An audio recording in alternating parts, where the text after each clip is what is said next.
Tela com fundo azul. Do lado esquerdo, alguns elementos gráficos como estrelas, setas apontando para cima, semicírculos e colunas, nas cores amarelo, azul, verde, vermelho e branco. Centralizado na parte superior com letras brancas, o curso Economia Cultural e Criativa, Indicadores e Patrimônio Cultural. Abaixo, uma faixa laranja que sai dos elementos gráficos, o título com letras em azul, Economia Cultural e Criativa. Abaixo, uma faixa na cor vermelho escuro, com letras brancas, o nome da professora, Daniele Canedo. Olá, tudo bom? Eu sou Daniele Canedo, sou professora do Secult UFRB e pesquisadora do Observatório da Economia Criativa da Bahia, o OBEC. Eu sou uma mulher parda, de pele clara, cabelo ondulado castanho, um pouco abaixo do ombro. Eu tenho olhos e boca pequenos, um nariz grande e estou usando uma roupa preta com uma camisa creme estampada em homenagem ao mestre J. Borges. Neste vídeo nós vamos discutir um tema central para quem atua nas artes e na cultura, a economia cultural e criativa. Mas talvez você esteja se perguntando, por que eu preciso estudar esse campo?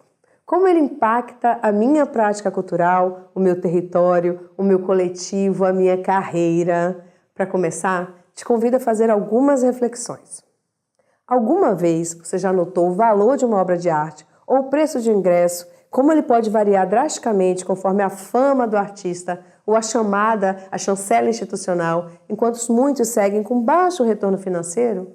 Por que nas festas populares, como o Carnaval e o São João, artistas regionais e locais continuam recebendo cachês bem menores que grandes atrações nacionais? E o que você sente ao ver elementos da nossa cultura tradicional sendo apropriados por grandes marcas que lucram muito, enquanto os criadores e as criadoras dessas tradições recebem pouco ou quase nada? Esses são exemplos que não estão isolados. Eles revelam contradições profundas do sistema econômico dos setores culturais e criativos e evidenciam a urgência de compreender que cultura e economia andam imbrincadas uma na outra, como diz Nestor Garcia Canclini. A economia da cultura não é um tema distante. Ela está no preço do ingresso, nas escolhas do que é financiado pelo Estado e nas disputas por visibilidade e reconhecimento. Em geral, associamos a economia a finanças, a lucros, a inflação, mas eu te convido a pensar a economia como ciência social, a partir de 3 princípios: a escassez, a escolha e o custo de oportunidade. A escassez é a limitação dos recursos disponíveis. Os recursos são sempre escassos e as necessidades são infinitas. Isso exige escolhas, que são decisões sobre como alocar recursos para maximizar seu uso social, ou seja, para atender o maior número possível de necessidades. Já o custo de oportunidade é o valor da melhor alternativa sacrificada. Toda escolha implica renúncia. Por exemplo, se eu decido ir ao cinema, além do custo direto com ingresso, com deslocamento, com lanche, há também um custo de oportunidade, que é tudo que eu deixei de fazer, deixei de dormir, de trabalhar, de cuidar da casa, de fazer outras coisas com meus amigos, enfim. Vamos aplicar isso a um edital público. Em editais culturais, o número de propostas submetidas costuma ser muito maior do que os recursos previstos. Há estudos mostrando editais que contemplam menos de 10% das propostas. Isso é escassez. Quem já esteve como parecerista ou na coordenação de edital sabe. Você lê muitas propostas boas e precisa decidir. Apoiar um coletivo de arte urbana ou um grupo tradicional? É uma escolha com implicações culturais, econômicas e sociais. E aí entra o custo de oportunidade. Ao contemplar um projeto, você necessariamente deixa muitos outros de fora. Isso tudo é economia e mostra como o tema está diretamente ligado às políticas culturais e ao nosso cotidiano enquanto agentes culturais. Quando observamos os perfis de quem atua na cultura, aparecem pelo menos 2 posicionamentos. De um lado, pessoas e instituições que dominam mobilização de recursos, gestão, legislação, estratégias de relacionamento com o público e com isso vão conseguindo visibilidade e sustentabilidade. Do outro, muitos agentes culturais, sobretudo de contextos populares e periféricos, que enfrentam barreiras de acesso à formação e às oportunidades e permanecem distantes dessas discussões.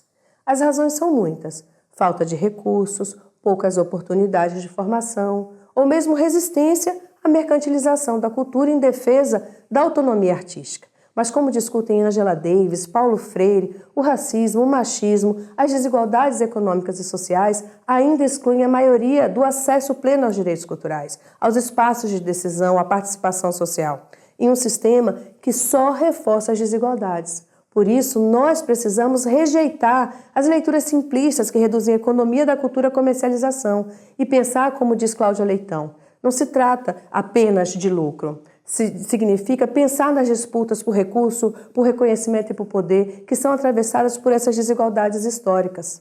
Nesse sentido, aqui no curso, nós vamos trabalhar com 5 premissas. A primeira delas é que toda a prática artística e cultural tem dimensão econômica, mobiliza recursos, mesmo quando não tem troca monetária direta. A segunda é que as relações entre Estado, cultura e economia elas são históricas e constantes.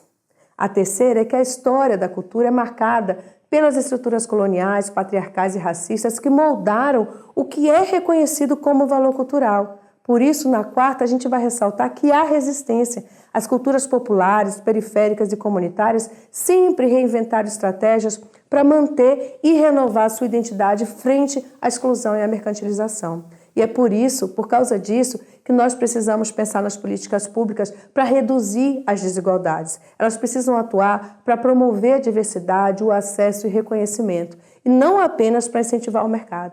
Portanto, nós precisamos pensar a economia cultural e criativa de forma crítica, comprometida com os direitos culturais.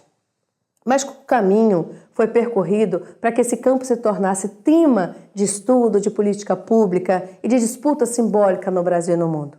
Vamos pensar isso a partir de um breve histórico? A cultura e a economia nunca estiveram separadas, porém, por muito tempo, os economistas clássicos quase ignoraram a cultura como objeto legítimo de análise econômica. A professora Françoise Benhamou mostra isso no livro A Economia da Cultura, ao lembrar que atividades culturais eram vistas como exceções às leis gerais do mercado. Ela cita o economista Adam Smith, que em 1776 observou o valor de artistas e ingressos de espetáculos teatrais que eles fugiam às lógicas consagradas. Por exemplo, em mercados competitivos, pessoas com funções e cargas horárias semelhantes tendem a receber salários parecidos. Smith notou que nos espetáculos isso não acontece. Por quê? Porque reconhecimento e sucesso criam exceções. Poucos artistas concentram remunerações muito superiores à média. E há outro ponto. Na teoria da utilidade marginal decrescente, quanto mais consumimos de um mesmo bem, menor tende a ser o seu valor atribuído às unidades extras. Mas nas artes, muitas vezes ocorre o oposto. Quanto maior o sucesso de uma peça ou de uma música, por exemplo, maior tende a ser o seu valor agregado, evidenciando o peso do simbólico no consumo cultural. No século XX, com a industrialização, a mídia de massa, as crises econômicas, a globalização e a revolução tecnológica, a cultura ela ganhou uma relevância como um setor estratégico de desenvolvimento. A Benhamou propõe 3 marcos desse percurso: a economia das artes, a indústria cultural e as indústrias criativas. Essa divisão foi construída a partir de referenciais europeus, norte-americanos, e não contempla plenamente modos de produção cultural de outros territórios, como a Ásia e a nossa América Latina. Mas ela pode ser útil didaticamente. Vamos pensar nela? Na primeira etapa, a economia das artes, o foco recai sobre as artes performáticas, teatro, dança e ópera, e também sobre o patrimônio cultural. Benhamou associa a ampliação do campo à criação dos Ministérios da Cultura, especialmente do Ministério da Cultura na França, nos anos 50 e de outros países também. Com o fortalecimento dos investimentos públicos, cresce a necessidade de avaliações, de estudos capazes de mensurar os impactos econômicos e sociais. Por isso que a economia das artes e indicadores culturais caminham juntos, consolidando a ideia de gestão cultural baseada em evidências, que veremos aqui no curso. Na segunda etapa, a indústria cultural, o eixo muda. Além da fruição ao vivo e da contemplação presencial, entra a reprodutibilidade técnica em larga escala, com rádio, cinema, televisão, discos, com a difusão industrial de bens culturais, como livros, filmes e músicas. O conceito ficou muito conhecido pela crítica da Escola de Frankfurt. Adorno e Horkheimer alertaram que quando a cultura ela é produzida em larga escala pelas indústrias da comunicação, ela tende a perder a autonomia crítica e se articular à lógica do consumo.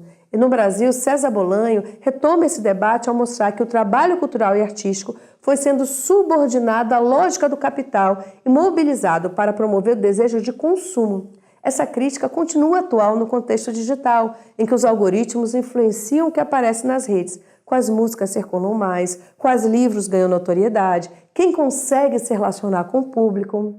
E aí a gente chega na terceira etapa, quando falamos de criatividade nas indústrias criativas, ali em meados dos anos 1990.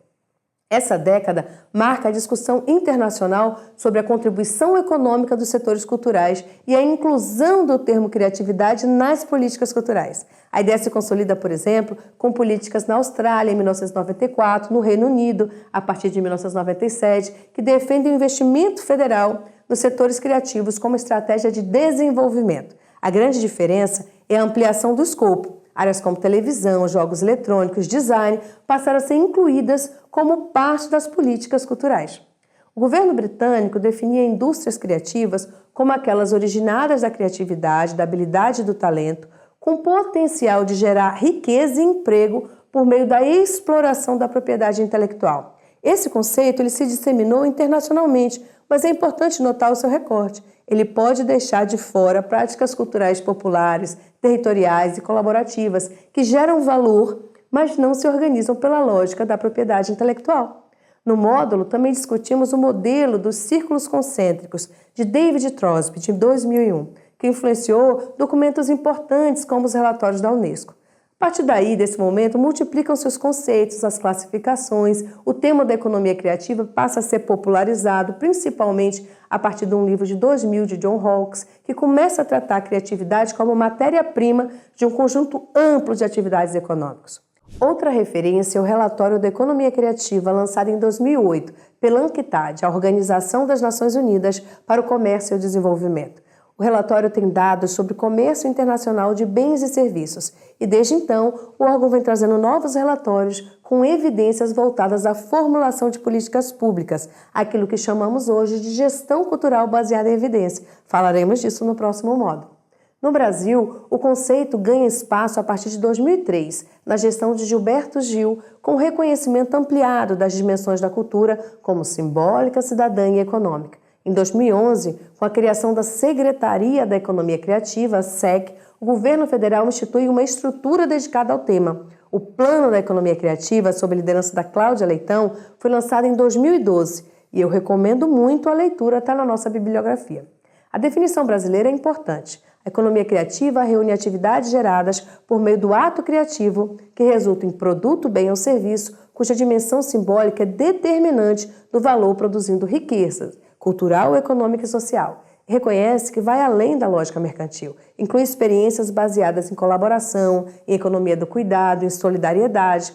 Além disso, o modelo do Ministério da Cultura incorporou preocupações do contexto nacional, como inclusão, sustentabilidade, diversidade cultural, e previu políticas como os birôs criativos e os observatórios. Felizmente, a SEC foi extinta em 2013, interrompendo a institucionalização do campo no Brasil.